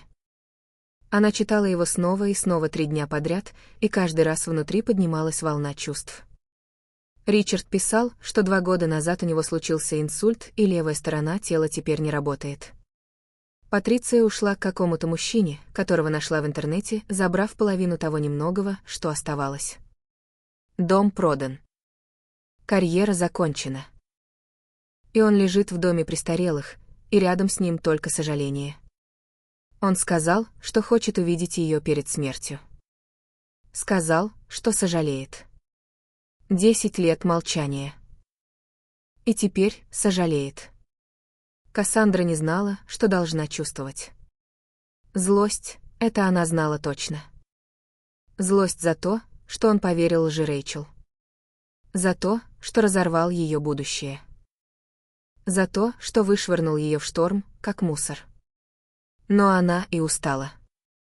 Устала нести ненависть 10 лет. Устала, когда прошлое преследует ее в снах. В каждую дождливую ночь, в каждую тихую минуту одиночества ей хотелось поговорить с кем-то. С кем-то, кто понял бы то, через что она прошла. Кто-то, не просто вежливый коллега или далекий сосед. И прежде чем она успела остановить себя, ее рука потянулась к кошельку, вытащила черную карточку, истертую по краям от времени, и она уставилась на номер, который знала наизусть 10 лет, но никогда не осмеливалась набрать. Пальцы дрожали, нажимая на каждую цифру. Сердце замерло, когда телефон начал звонить. 1 раз. 2. 3. Она почти повесила трубку, думала, что это самая глупая идея из всех, что у нее были. Думала, что 10 лет прошло, и он наверняка забыл, кто она такая. Потом линия ответила. И низкий голос произнес единственное слово. Касс. Просто ее имя. Он вспомнил. Он узнал ее сразу, как только снял трубку. Словно ждал этого звонка все 10 лет. Словно этот номер существовал для одного единственного человека. Кассандра открыла рот, но звука не получилось. Слезы покатились прежде, чем она успела что-то сделать, стекая по щекам и капая на черную карточку в руке. «Мне нужно тебя увидеть», — наконец выдавила она. Через 30 минут в дверь квартиры постучали. Кассандра открыла, и на пороге стоял он. Александр Кастеллано. Спустя 10 лет он был по-прежнему высоким, плечи по-прежнему широкие, лицо по-прежнему резко очерченное со шрамом от виска к скуле. Но кое-что изменилось. Серебро пробилось на висках. Тонкие морщинки легли вокруг глаз. И те серые глаза, которые она помнила холодными, как сталь, теперь смотрели на нее с чем-то теплее. Мягче. Словно лед, источенный временем. На нем не было костюма, как она всегда себе представляла. Только черная рубашка и темные брюки, будто он примчался прямо сюда, как только получил ее звонок, не останавливаясь, чтобы подготовиться. Кассандра стояла, глядя на него, и все, что она собиралась сказать, испарилось. Она могла лишь стоять и плакать, и чувствовать, как будто прошедших 10 лет не существовало вовсе. Словно она все та же 17-летняя девочка, лежащая у дороги под дождем, а он — тот самый человек, который пришел ее спасти. Александр ничего не сказал. Он вошел внутрь, закрыл за собой дверь и стоял там, глядя на нее с бесконечным терпением. Ждал так же, как ждал 10 лет. Так же, как был готов ждать, сколько ей потребуется. Кассандра глубоко вздохнула, вытерла слезы и рассказала ему все. О письме. Об отце. О Рэйчел. О 10 годах, которые она пыталась, и не смогла забыть прошлое. Александр слушал, не перебивая. Без осуждения. Отдавая ей все свое внимание, словно ее слова были важнее всего остального в мире. Когда она закончила, когда спросила его, что ей делать, Александр посмотрел на нее своими глубокими серыми глазами и произнес слова, которые она запомнит навсегда. «Ты идешь к нему не потому, что он заслуживает этого. Ты идешь, потому что ты сама заслуживаешь свободы от этой ненависти. Я поеду с тобой, если хочешь». До Кленовой рощи было около часа езды от Бостона. Старое здание с пожелтевшими стенами и резким запахом дезинфицирующего средства, отчаянно пытающегося перебить запах увядания. Кассандра сидела в черном майбахе рядом с Александром и смотрела в окно, не видя ничего. Руки сжаты так сильно, что костяшки побелели, и ей приходилось напоминать себе дышать. Вдох. Выдох. Вдох. Выдох. 10 лет. 10 лет с тех пор, как она последний раз видела отца. С той ночи, когда он вытолкнул ее в шторм, как мусор. И вот она едет к нему. Не той разбитой 17-летней девочкой, какой была когда-то. 27-летней женщиной, выстроившей свою жизнь из пепла. Александр шел рядом с ней, когда они входили в здание, не касаясь, но его присутствие ощущалось как прочная стена, на которую можно опереться в любой момент. Он сказал, что подождет прямо за дверью. Что у нее будет возможность поговорить с отцом наедине. Но он будет рядом, если понадобится. Комната Ричарда Монро была маленькой и унылой. Одна кровать. Окно с видом на парковку. Телевизор на стене, играющий что-то, на что никто не смотрел. И на кровати человек, который когда-то был ее отцом. Кассандра едва узнала его. Ричарду Монро было 62, но выглядел он ближе к 80. Лицо осунулось. Кожа сморщилась, посерела. Левая половина тела полностью неподвижна. А в глазах, те самые глаза, которые смотрели на нее с отвращением и презрением 10 лет назад, сейчас стояли слезы, когда он увидел, как она входит. «Кассандра», — произнес он ее имя.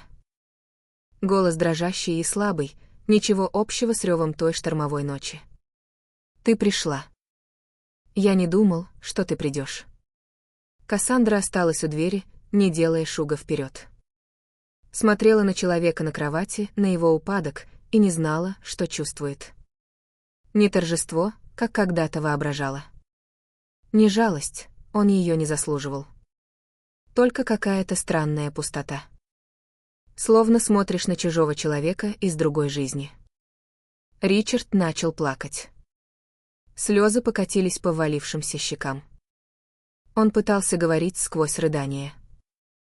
«Мне жаль», — повторял он снова и снова, как сломанный рефрен. «Я знаю, что был неправ. Несколько лет после той ночи я узнал правду, Рэйчел проболталась, когда была пьяну. Я понял, что ты была невиновна. Понял, что тебя подставили. Понял, что совершил самое ужасное, что отец только может сделать со своим ребенком. Но я был трусом. Слишком трусливым, чтобы найти тебя. Слишком стыдным, чтобы смотреть тебе в глаза. Думал, ты лучше без меня». Кассандра слушала, и внутри нее что-то загорелось.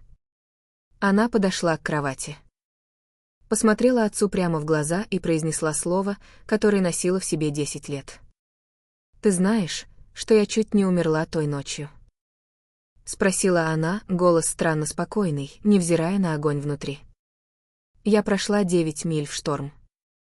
На меня наехала машина. Я сломала 2 ребра. Я истекала кровью из головы, лежала в собственной крови на обочине дороги. Если бы никто меня не нашел, я бы умерла. Бабушка умерла, когда мне было 20. Я организовала ее похороны одна. Поступила в университет одна. Построила карьеру одна. Тебя не было ни в одном моменте. Никаких дней рождения. Никакого выпускного. Ничего. Я жила как сирота, пока ты был живым. Ричард рыдал безутешно, его тело сотрясалось, пока он пытался поднять единственную действующую руку, потянуться к ней, притянуть к себе. Но Кассандра не подошла ближе. Она стояла там и говорила то, ради чего приехала. «Я прощаю тебя». Ричард поднял голову. Глаза широко раскрылись от изумления. И Кассандра продолжила, голос спокойнее, чем когда-либо, но ты должен понять, что значит мое прощение. Оно не означает, что я забываю. Оно означает, что я выбираю больше не тащить эту ненависть. Потому что она тяжелая. И она тянула меня вниз. Ты выгнал меня в шторм, поверив лжи. Ты поверил ей не потому, что улики были убедительными. Ты поверил, потому что так было проще. Потому что Рэйчел заставляла тебя хорошо думать о себе. А я напоминала тебе о маме. О всем, что ты потерял. Ты выбрал комфорт вместо правды. Ложь вместо собственной дочери. Кассандра сделала паузу. Глубокий вдох. Последние слова. Я построила всю свою жизнь без тебя.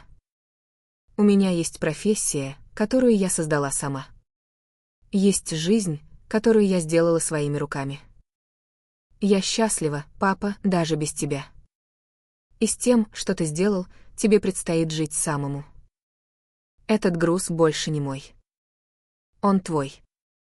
Ричард кивнул. Слезы все еще текли по щекам, и он прошептал два слова, которые будет нести до последнего вздоха. «Я знаю». Кассандра еще несколько секунд стояла там. Напоследок взглянула на отца, потом повернулась и вышла из комнаты. Не обняла его. Не взяла его руку. Не пообещала вернуться. Она пришла. Она сказала. Она простила. И этого было достаточно. Кассандра вышла из комнаты отца с сердцем легче, чем оно было все 10 лет. Словно, наконец, сбросила с плеч огромный камень, который несла так долго. Она уже сделала глубокий вдох и приготовилась идти к Александру, ждавшему в конце коридора, когда сзади раздался голос, и она замерла. «Сестренка». Голос был сладким и ядовитым. Тот самый, что преследовал ее в кошмарах 10 лет. Кассандра обернулась и увидела Рэйчел, стоящую у зоны ожидания. Рэйчел явно ждала ее. Знала, что Кассандра придет сегодня. Рэйчел было 32, но выглядела старше. Когда-то острая красота на лице была изъедена горечью. Волосы сухие и неровно крашеные. Дешевая одежда и потрепанные каблуки говорили о жизни, которая пошла не так, как планировалось. В глазах — ненависть, которую Кассандра узнала мгновенно. И под ней что-то еще. Отчаяние, прячущееся за высокомерием. Трещина, которую Рэйчел пыталась скрыть. 10 лет, — сказала Рэйчел, подходя ближе. А выглядишь неплохо. Слышала, ты теперь медсестра. Ночные смены, должно быть, изматывают. Кассандра не пошевелилась, не отступила, не показала страха. Она больше не была той хрупкой 17-летней девочкой. Она пережила ад, выстроила жизнь из ничего, и эта женщина больше никогда не сможет запугать ее. «Чего ты хочешь?» — спросила Кассандра, голос холодный и твердый. Рэйчел усмехнулась, пронзительный звук разнесся по пустому коридору. «Чего хочу?» «Хочу знать, что ты ему наговорила. Сколько яда еще залила ему в голову, чтобы он ненавидел меня еще больше. С тех пор, как он узнал правду, он на меня даже смотреть не желает. Отказывается меня видеть. Говорит, не может смотреть в мое лицо, не вспоминая то, что было. Это все твоя вина». Кассандра посмотрела на Рэйчел, на безумие, горящее в глазах сводной сестры, и почувствовала неожиданную жалость. Не к тому, что Рэйчел сделала. жалость к пустоте, в которой та жила. Рэйчел всю свою жизнь ненавидела, завидовала, разрушала все, к чему прикасалась Кассандра. И что у нее осталось? Отец, который не хочет ее видеть. Маленькая и пустая жизнь. Сердце, настолько полное горечи, что ему уже никогда не насытится. «Ты сделала это собой сама», — произнесла Кассандра. Голос не злой. Просто правдивый. «Ты все подстроила. Ты подставила меня. Ты выгнала меня в шторм, надеясь, что я умру. Я живу не потому, что ты проявила милосердие, а потому, что меня спасли. 10 лет назад ты пыталась меня убить. Больше не появляйся на моем пути». Рэйчел побледнела. Потом вспыхнула от ярости. Она рванулась к Кассандре, рука поднялась замахнуться, рот открылся с проклятиями, которые Кассандра не стала слушать. Но прежде чем Рэйчел успела дотронуться до нее, рука, появившаяся будто ниоткуда, перехватила ее запястье. Александр стоял там. Высокий. Властный. Взгляд такой холодный, что, казалось, в воздухе похолодало. Он не произнес ни слова. Не было нужды. Его присутствия было достаточно. Рэйчел смотрела на него. На дорогой костюм. На часы стоимостью в десятки тысяч. На шрам, рассекавший угловатое лицо. И она поняла. Ее глаза распахнулись от ужаса. Губы зашевелились, но звука не было. Она знала, кто это. Весь город знал, кто такой Александр Кастеллано. И теперь она понимала, почему 10 лет назад к дому Монро приходили люди в черных костюмах. Почему однажды утром на подушке Рэйчел оказалась черная роза. Почему Патриция в панике сбежала из дома. Александр выпустил запястье Рэйчел медленно и с нескрываемым презрением, словно отпуская насекомое, которое не посчитал нужным раздавить. Положил руку на спину Кассандры, защитный, укрывающий жест, и бросил на Рэйчел последний взгляд, который та запомнит до конца жизни. «Больше не приближайся к ней». 6 слов. Произнесены тихо и ровно. Но тяжелее любой угрозы. Рэйчел рухнула в кресло, лицо бескровное, руки трясутся. Она могла лишь смотреть, как Кассандра и Александр уходят по коридору, унося с собой всю надежду на месть, за которую Рэйчел так долго держалась. Кассандра вышла из дома престарелых рядом с Александром и ни разу не оглянулась. Она встретилась с прошлым. Простила отца. Столкнулась с Рэйчел. И победила. Не через месть. Через жизнь, которой они никогда не смогут коснуться. Черный Майбах мягко катился по дороге обратно в Бостон. Кассандра сидела у окна в тишине, не видя ничего за стеклом. Весь день она держалась с отцом, держалась с Рэйчел, держалась, когда шла по коридору с высоко поднятой головой. Но теперь, в тихом закрытом пространстве машины, рядом с Александром, когда больше никто не смотрел, стена, выстроенная за 10 лет, внезапно рухнула. Слезы покатились прежде, чем она успела их остановить, скользя по щекам на колени. Сколько ни старалась, она не могла сдержаться. Она плакала беззвучно, плечи сотрясались волнами, рука прикрывала рот, заглушая рыдание. Но тело предавало. 10 лет. 10 лет держать все внутри, делать вид, что все хорошо, жить так, словно прошлое больше ее не касается. Но касалось. Всегда. В каждую дождливую ночь. В каждый кошмар. В каждую одинокую минуту прошлое было там, притаившись, ожидая момента, когда она достаточно ослабнет, чтобы сломаться. Александр ничего не сказал. Он лишь сделал знак водителю остановиться и остался там, где сидел, молча, позволяя ей плакать. Не предлагал пустого утешения. Не говорил, что все будет хорошо. Просто оставался рядом с ней, как прочная стена, на которую можно опереться. И это молчание было именно тем, что ей сейчас было нужно. Когда Кассандра наконец успокоилась, когда слезы высохли и рыдания утихли, она повернулась к Александру с опухшими покрасневшими глазами. «Почему ты все это делал для меня?» Спросила она, голос сорванный от плача. 10 лет назад ты спас меня. Каждый месяц присылал деньги. Защищал меня на расстоянии, ничего не просив взамен. Сегодня приехал со мной. Встал между мной и Рэйчел. Почему? Я никто. За что тебе все это делать? Александр долго молчал, серые глаза уставились в горизонт, где небо меняло цвет на закатный. Потом заговорил, тихо и взвешенно, каждое слово несло дополнительный вес. Потому что той ночью я увидел на дороге не чужую. Я увидел себя. Кассандра смотрела на него и ждала. И Александр, которого боялся весь город, человек, никогда не показывавший слабости ни перед кем, начал говорить. «Я знаю, что бабушка рассказала тебе, что случилось той ночью», — произнес он, голос стал низким и хриплым. «Она, наверное, рассказала про дождь и про то, как долго я стоял там. Но чего она не могла тебе сказать? 26 лет я жил в этом молчании. Парализованный тем мгновением, когда мир остановился. И потратил всю жизнь, ненавидя того мальчика, который не мог двигаться». Он повернулся к Кассандре. Первый раз она увидела в его серых глазах то, чего никогда не видела прежде. Уязвимость. Честность.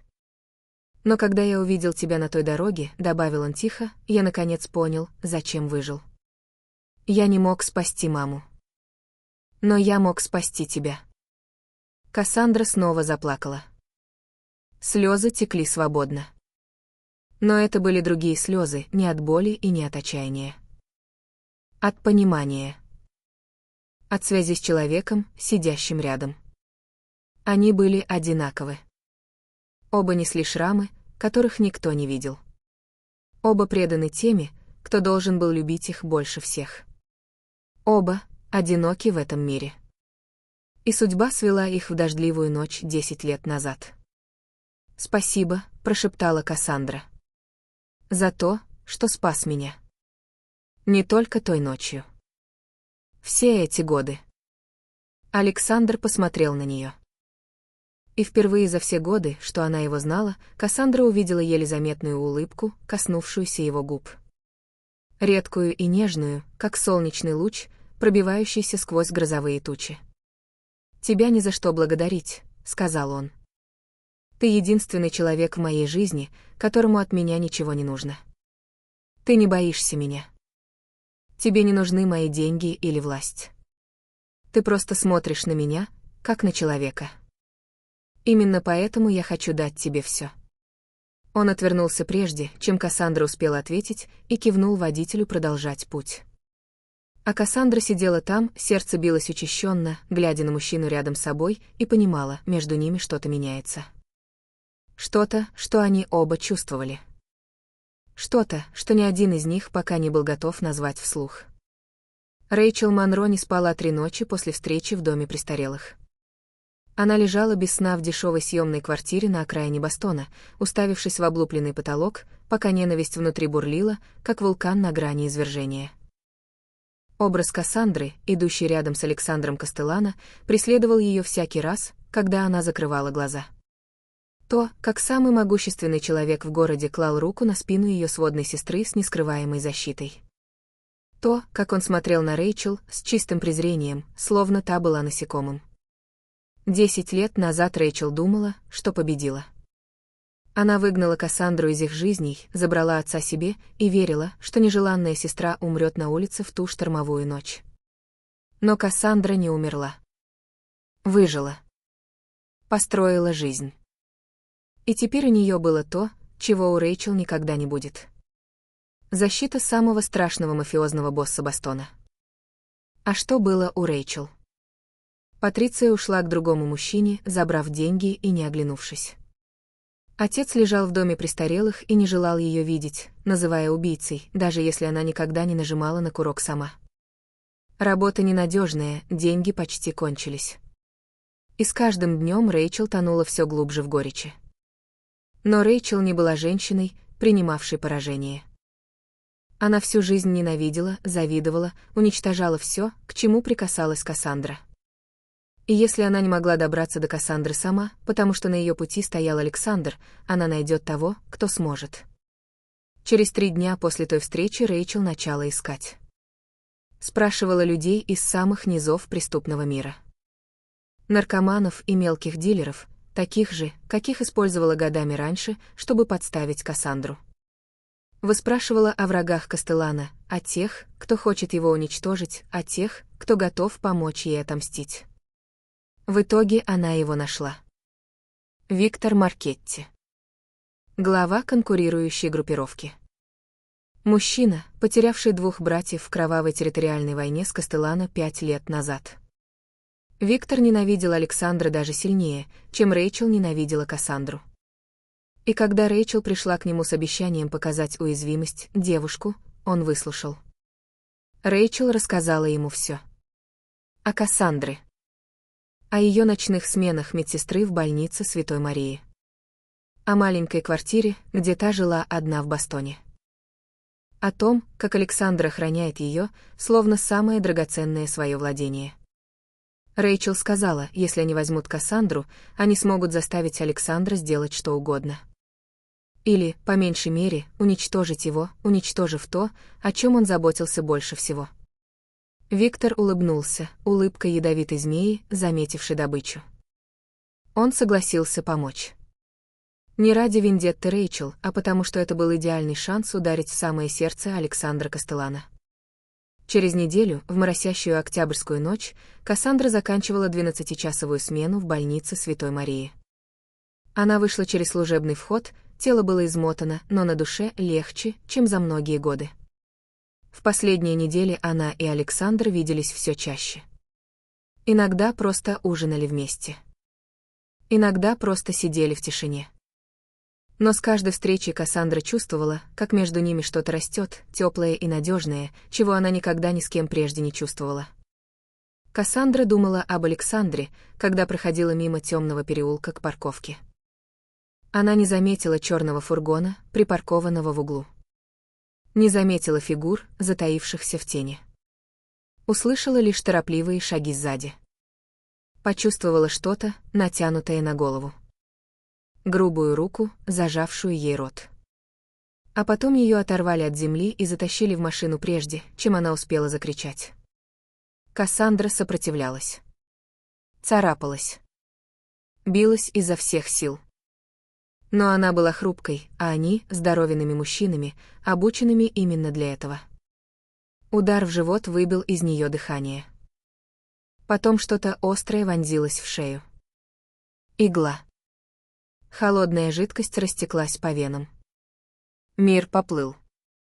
Прямо перед тем, как потеря сознания забрала ее, Кассандра услышала знакомый голос, который надеялась никогда больше не слышать, откуда-то из глубины фургона. «Привет, сестренка», — сказала Рэйчел. Голос ее сочился жестоким удовлетворением. Сюрприз. Потом темнота поглотила Кассандру целиком. Александр понял, что что-то не так, в тот же миг, когда Кассандра не взяла трубку после смены. Она всегда звонила ему, когда заканчивала работу, привычка, которую они выработали за последние несколько недель. Ее молчание запустило инстинкты человека, прожившего в тени 26 лет. Он позвонил Лоренцо. Отправил людей к больнице. И уже через 30 минут пришел доклад. Кассандру похитили на парковке за больницей. Камеры видеонаблюдения зафиксировали черный фургон и людей в масках, тащивших ее внутрь. И одну женщину без маски. Лицо четко видно под уличным фонарем. Рэйчел Монро. Александр стоял в своем кабинете, глядя на стопокадры с видеокамер, которые прислал Лоренцо, и ярость внутри него не горела, как огонь. Она замерзла. Холодная и смертоносная, гнев профессионального убийцы, уже принявшего решение. Лоренцо вошел, лицо напряженное от срочности. Мы их нашли. Заброшенный склад в южной промзоне. Это территория Виктора Маркетти. Это ловушка, босс. Он хочет, чтобы ты приехал, и тогда убьет тебя. Я соберу всех. Ударим со всех сторон и сотрем их. Нет. Александр оборвал его. Голос, как лед. «Я еду один». Лоренцо уставился на него, уверенный, что ослышался. «Один, босс. Это самоубийство. У Маркетти там не меньше 30 человек. Он ждет тебя. Он хочет тебя убить». Александр посмотрел на Лоренцо, своего ближайшего друга, человека, стоявшего рядом с ним 20 лет, и произнес слова, которые Лоренцо не забудет никогда. «Если она умрет потому, что я привел армию и началась перестрелка, я никогда себе этого не прощу. Я еду один. Если через 2 часа меня нет, сравняй это место с землей». Он не стал ждать ответа. Взял 2 пистолета, заправил за пояс и вышел в ночь. Склад, где держали Кассандру, возвышался как бетонный зверь в заброшенной промышленной зоне. Внутри тускло светились огни, тени мелькали за разбитыми окнами. Александр не стал подкрадываться. Он пошел прямо к главному входу, отшвырнул ржавую металлическую дверь настежь и вошел внутрь, будто сам был здесь хозяином. Виктор Маркетти сидел на стуле, как на троне, в окружении более чем 20 вооруженных людей, целивших прямо в Александра. Посреди зала, привязанная к стулу, рот заклеен скотчем, Кассандра смотрела на него широко раскрытыми от ужаса глазами и увидела, как он входит один. Рэйчел стояла рядом с Виктором. На ее лице — торжество победительницы. «Кастеллано», — произнес Виктор с наслаждением. «Ты, наконец, пришел один. Ты безумный или просто самонадеянный?» Александр не посмотрел на Виктора. Он смотрел прямо в зеленые глаза Кассандры, полные слез и страха, и говорил с ней, зная, что она не может ответить. «Я здесь. Все будет хорошо». Потом повернулся к Виктору. Серые глаза, холодные, как сталь. «Отпусти ее. Это между мной и тобой». Виктор засмеялся, смех разлетелся эхом по пустому складу. «Отпустить ее. После всего, чего мне стоило ее достать. Ни за что. Сначала я убью тебя. Медленно и мучительно. А потом займусь ею. Или, может, оставлю ее как подарок своим людям. Она хорошенькая». Кассандра задрожала. Слезы текли по ее лицу. И что-то внутри Александра сломалось. Не от страха, страха он давно не чувствовал. От ярости. Чистой и сокрушительной.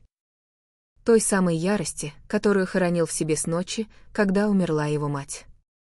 Дальше все произошло слишком быстро, чтобы кто-то успел среагировать. Александр выхватил пистолет быстрее, чем это успевал уловить глаз. И прежде чем Виктор успел скомандовать огонь, 2 ближайших Кассандры охранников упали с пулями в лоб. Хаос вспыхнул мгновенно. Выстрелы загрохотали, как фейерверк. Пули резали воздух. Но Александр двигался как призрак, быстрый и смертоносный, каждый выстрел находил свою цель. Он был не боссом, сидящим за столом. Он был убийцей, выкованным с 16 лет. Совершенной боевой машиной, которую создал его дядя. Меньше чем за 3 минуты 15 человек лежали мертвыми. Остальные бежали в панике, перепуганные живым демоном, истребляющим их товарищей. Виктор попытался схватить Кассандру как щит. Но Александр был быстрее. Пуля пробила плечо Виктора, тот закричал и выпустил ее. Александр не убил Виктора сразу. Он подошел к Кассандре, перерезал веревки, рванул скотч с ее рта и притянул ее к себе, словно она была самым дорогим, что существовало в этом мире. «Ты пришел», — рыдала Кассандра, вцепившись в него. «Я знала, что придешь». Александр держал ее крепко. Игнорировал кровь из раны на своей руке, пропитывающей ее одежду. Игнорировал стонущего на полу Виктора. Игнорировал все. «Я всегда приду», — прошептал он ей в волосы. «Всегда». Когда Лоренцо и люди Кастеллано прибыли через 10 минут, они обнаружили склад, полный тел, тяжело раненого главаря конкурирующей группировки и Александра, держащего Кассандру в объятиях. Виктора Маркетти передали полиции вместе с достаточным количеством улик, чтобы посадить его пожизненно. Что касается Рэйчел, ее нашли прячущейся в углу склада, трясущейся, как лист, лицо бескровное от ужаса. Александр не убил ее. Он позволил ей жить. Но жизнь, которая последовала, была хуже смерти. Ее личность была раскрыта каждой банде в городе, предательница, принесшая им катастрофу. Рэйчел лишилась работы, жилья, всего, и была вынуждена бежать из Бостона и до конца своих дней жить в страхе. Вот какое наказание выбрал для нее Александр. Жить в страхе. Жить в одиночестве. Жить с пониманием, что она сама разрушила себя. Через год после той страшной ночи Кассандра стояла у окна поместья Кастеллана и смотрела, как октябрьский дождь льет на сад. Она больше не жила в маленькой бостонской квартире. Больше не возвращалась домой одна после бесконечных ночных смен. Она по-прежнему была медсестрой, потому что это было ее призванием. Тем, как она исцеляла себя, исцеляя других. Но каждый вечер, когда заканчивалась смена, черная машина ждала, чтобы отвезти ее домой. В то место, которое она теперь называла домом. К тому человеку, которого боялся весь город, который, не задумываясь, встанет на колени, чтобы завязать ей шнурки. Александр по-прежнему был мафиозным боссом. По-прежнему холодным и безжалостным с врагами. По-прежнему именем, заставляющим дрожать могущественных людей. Но для Кассандры он был мужчиной, который читал ей вслух каждый вечер перед сном. Который играл на пианино в гостиной, думая, что никто не слышит. Который крепко держал ее всякий раз, когда возвращались кошмары о той давней дождливой ночи. Они не поженились в традиционном смысле. Мир Александра не допускал обычных церемоний.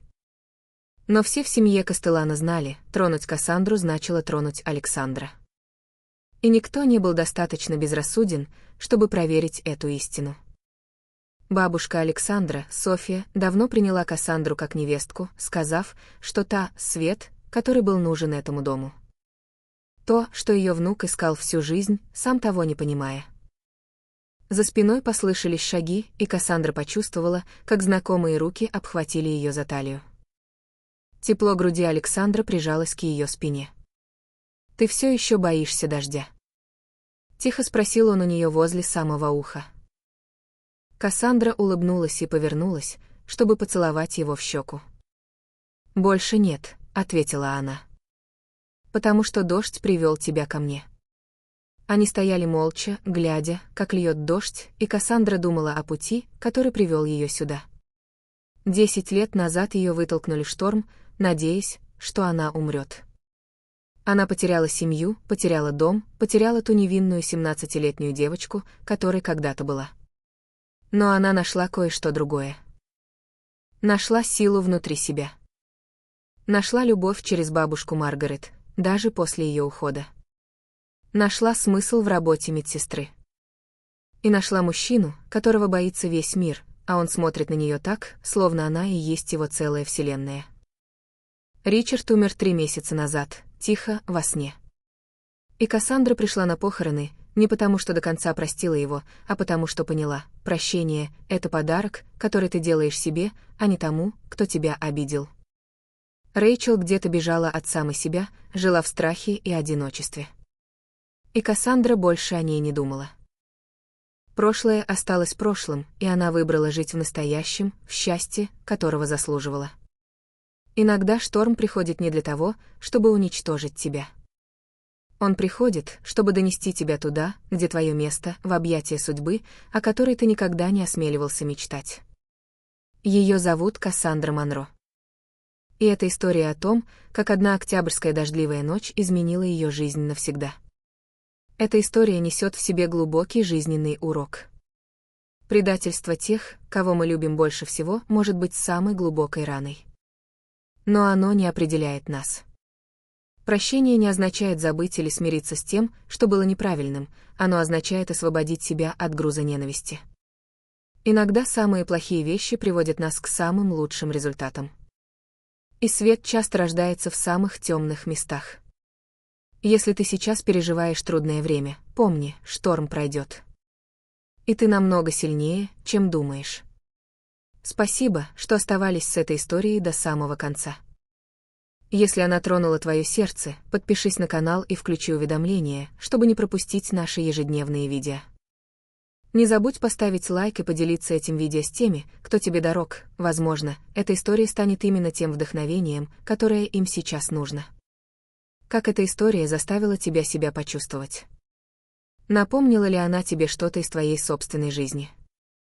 Нам очень хотелось бы услышать твои мысли, ведь каждый комментарий дает нам силы создавать новые истории, которые трогают душу. Напиши свое мнение в комментариях и поделись своими чувствами. Желаем всем вам, кто смотрит это видео, здоровья, радостной жизни и покоя каждый день. Большое спасибо. До свидания и до встречи в следующем выпуске.